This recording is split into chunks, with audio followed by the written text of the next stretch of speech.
So let me get to it because of the time factor. I want to say a few things. The first thing that I wish to say is I want to sort of address we say in English, the elephant in the room. There are people who support Benjamin Netanyahu. There are people who oppose Benjamin Netanyahu.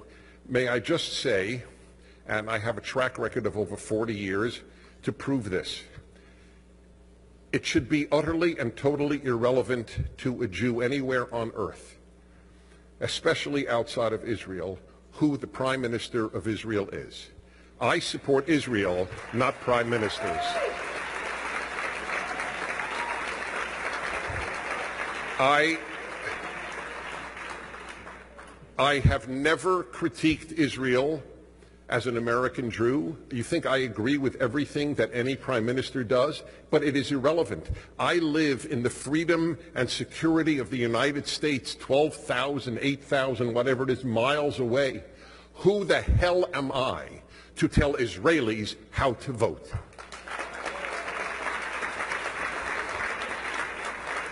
So I feel deeply passionate about this. I find it chutzpah, audacious, and wrong. I support Israel if there is a left-wing prime minister. I support Israel if there is a right-wing prime minister. If you want to critique, make aliyah. Then you can yell and scream and demonstrate all you like. But from the United States, give support to Israel.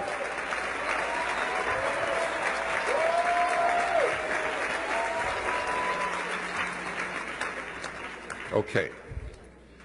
So I want to challenge many of you with the question that I pose when I have a few minutes only to talk to an Israeli American or American Jew who is not particularly religious. I myself am in a small category, or not small, but in an odd category. I'm deeply religious. I deeply believe in the divinity of the Torah, but I'm not an Orthodox Jew. So I have no axe to grind here. I don't understand Jewish history without the God element in it. And I need to address this because if you rationally perceive what I'm saying, that's all I ask. We are coming up to Pesach, to Passover. And in the Haggadah for 2,000 years is the following line: Shebechol dor vador umdim aleinu l'chalotenu. In every generation, somebody arises, and here is the key word. L'chalotenu means literally to finish us off, to annihilate us. When I was a child, I remember sitting at my parents' Seder, and I remember thinking the rabbis who wrote this were wrong. This is after the Holocaust. Nobody is going to try to destroy us again. People know how wrong that is. I was wrong. The rabbis of 2,000 years ago were right. In every generation, somebody arises to annihilate the Jewish people. In this generation, it's Iran. In the last generation, it was Germany. That's the way it has worked in Jewish history. This is not paranoid, it is fact. There is only one nation on earth, one out of the over 200 countries on earth. Only one is targeted for annihilation. And guess what? It's the only Jewish country in the world. It is not a coincidence that the only country targeted for annihilation is the only Jewish country in the world. It is a challenge to all Jews to think this through. Why would that be? There are hatreds all over the world, but there are no exterminationist hatreds. That is unique to Jewish history. Those who hate us don't want to enslave us, don't want to persecute us. They want to destroy us. That is unique. And sure enough, we are living it again. And as usual, by and large, the world doesn't care. If Europe can rush into Iran and make all sorts of deals for European companies, then by golly, they're thrilled to do so. If foreign ministers and secretary of states can have a blast with the Iranian foreign minister like he's a good old buddy, then he's a good old buddy. We live in a world that is morally broken. This is what we are living through right now. This one nation The Jewish state is the size of New Jersey. It is smaller than El Salvador. And yet it is the preoccupation of humanity. The United Nations has spent more time on Israel than on any other country in the world. It has condemned Israel more than any other country in the world. More than North Korea, the world's one living concentration camp. Israel, the Jewish state that takes Syrians in to give them surgeries quietly, because if you say that a Jew saved your life, you're killed upon return to Syria. Just a little factoid that you don't hear much about on CNN. And Israel is the object of a new blood libel. I experienced it when I debated in Oxford 2 years ago at the Oxford Forum. So it's 2 against 2 at the Oxford Forum. And one of the two that I was debating, well, I think I should tell you about both. I debated, my partner, many of you know, Shmuley Boteach. We debated 2 opponents. One of the opponents was a professor at Oxford, a man named Avi Shleim, Israeli, and he devotes his life to hurting Israel. That is his main cause, to hurt Israel in academia. An Israeli, mind you. By the way, I need to say this with great sadness. I don't think any people has produced as many unhealthy people as the Jewish people have. And I say this with sadness. Part of it is, I believe, the horrible history of extermination, the Holocaust, the persecutions. Whatever the reason, there is a disproportionate number of Jews who hate being Jewish. But they don't merely hate being Jewish. They devote their lives to hurting the Jewish state. There is no parallel. It would be like blacks for the South African regime. Were there any blacks defending the South African regime?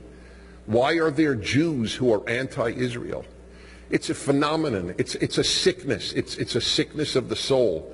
Anyway, the other person we debated was a woman who got a PhD under this man from Berkeley, an Iranian American. And she said, it's on video. You can watch it tonight on YouTube. She said, Israel is doing to the Palestinians what the Nazis did to the Jews. She said this in front of 400 students at Oxford University. And no one except myself, as it happens, obviously, called her out on it.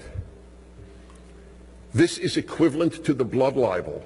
There is no difference, morally or factually. There is no difference between that libel and the blood libel that Jews would kill Christian children to use their blood to bake matzahs. And they won the debate. Oxford students voted that they won. You know what the subject was? Is Israel or Hamas the greater obstacle to peace in the Middle East? Oxford students voted that Israel is a greater obstacle to peace than Hamas. As I said to them in that debate, it would be like voting, or first of all, it would be like having a debate in the 1930s. Who was the greater obstacle to peace in Europe, Hitler or Churchill?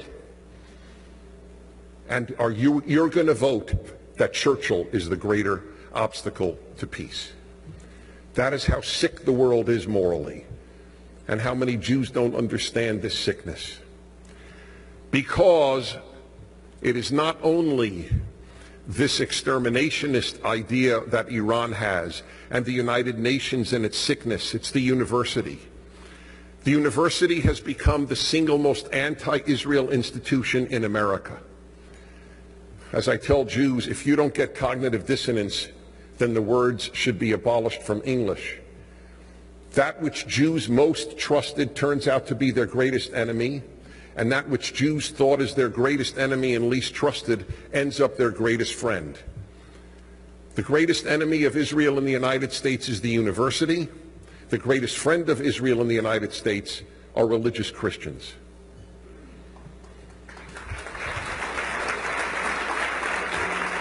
Not exactly what Jews would have predicted, is it?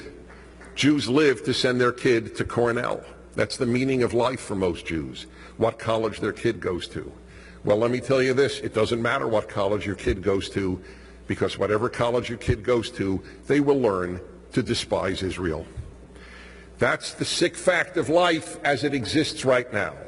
And now I come to you, and finally, the importance of IAC and the importance of Israeli Americans. Number one, no one can talk with the authority that an Israeli can talk.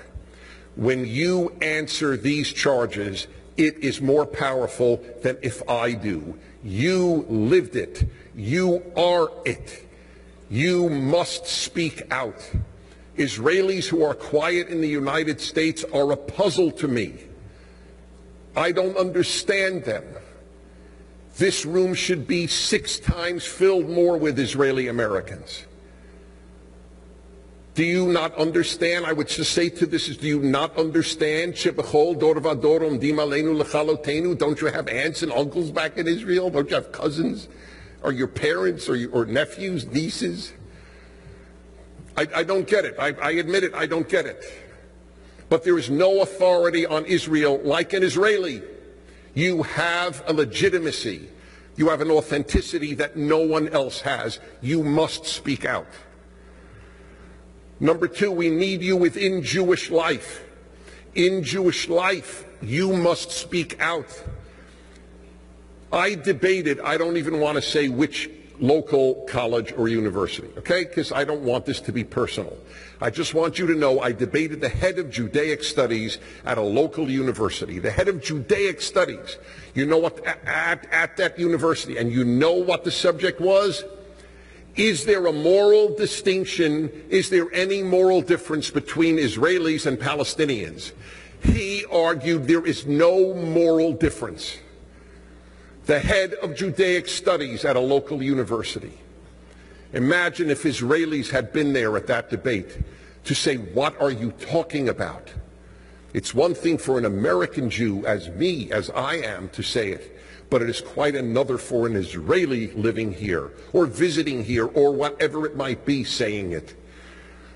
You have to speak out. And finally, here is a very powerful argument.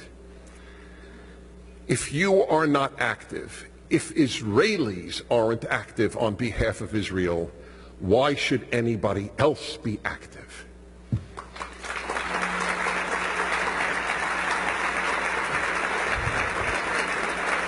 If that argument doesn't do it, then nothing will.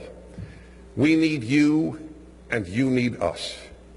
This is a great organization. Please support it, and please get every Israeli you know to think and rethink their silence. Thank you very much for having me. Thank you. Thank you very much. Thank you.